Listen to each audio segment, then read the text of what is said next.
வணக்கம். விளக்கு ஏற்றும்போது எல்லோருக்கும் இருக்கிற மிகப்பெரிய பிரச்சனை எண்ணெய் கசிகிறது தான். இந்த எண்ணெய் கசிவால் வீடுகள் பிசுபிசுப்பாகிறதோடு இல்லாமல் சமயங்களில் வழுக்கி கீழே விழுவதற்கான வாய்ப்புகளும் உண்டு. நாம் இப்போது அகல் விளக்கு ஏற்றும் பொழுது அதிலிருந்து எண்ணெய் கசியாமல் இருப்பதற்கு கடைபிடிக்க வேண்டிய சில எளிய வழிமுறைகளை இந்த பதிவில் பார்க்கலாம். பழைய விளக்குகளானாலும் சரி, புதிய விளக்குகள் ஆனாலும் சரி, முதல்ல ஒரு 4 மணி நேரம் நம்ம தண்ணீரில் போட்டுட்டு அதுக்கப்புறமா எடுத்து அதை சுத்தமாக தொடச்சிட்டு உபயோகப்படுறது ரொம்பவும் நல்லது. இதனால் விளக்குகள் எண்ணெய் குடிக்காது.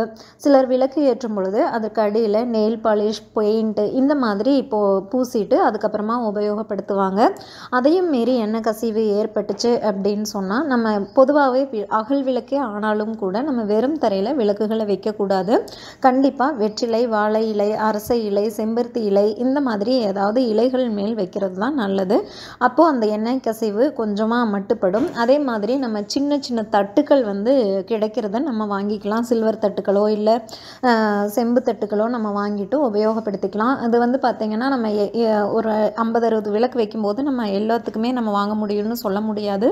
முக்கியமான இடங்களில் மட்டுமாவது நம்ம வச்சுக்கலாம். அதாவது நிலை கதவில், அப்புறம் ஹாலில் வைக்கும்போது, இல்லை ஸ்டெப்ஸில் வைக்கும்போது அப்படியாவது நம்ம அந்த தட்டுக்கள் வச்சு நம்ம பயன்படுத்திக்கிறது நல்லது. அதே மாதிரி பார்த்திங்கன்னா அட்டைப்பெட்டியில் இருக்கிற அந்த அட்டைகளை சின்னதாக விளக்குக்கு ஏற்ற மாதிரி வெட்டி அதற்கு மேலே விளக்குகளை வைக்கலாம். பொதுவாகவே நம்ம விளக்குகளை தேர்ந்தெடுக்கும் போதும் அச்சு விளக்குகள், அச்சில் வார்த்த விளக்குகள் இல்லாமல் கை விளக்குகள் வாங்கினோன்னா அவ்வளோ ஜாஸ்தி எண்ணெய் கசிவு இருக்காது. அதே மாதிரி எண்ணெய் கொஞ்சம் தரையில் கசிஞ்சிருச்சு அப்படின்னு சொன்னால் அப்போவே கொஞ்சம் கோதுமை மாவு எடுத்து அதில் துணி போட்டு தொடச்சி எடுத்துட்டோம் அப்படின்னு சொன்னால் நம்ம வழுக்கி விடுறதுக்கான வாய்ப்பு ரொம்ப கம்மி. தீபம் ஏற்றுவது அவசியம் அப்படின்னாலும் நம்முடைய பாதுகாப்பு மிக மிக முக்கியம். இந்த திருக்கார்த்திகை திருநாளில் நம் குடும்பத்தோடு பாதுகாப்பாகவும் சந்தோஷமாகவும் கொண்டாடுறதுக்கு இந்த மாதிரி ஒரு சில டிப்ஸ் ஃபாலோ பண்ணுறது நல்லது. மேலும் தகவல்களுக்கு சேனலை சப்ஸ்கிரைப் பண்ணுங்கள். தேங்க்யூ.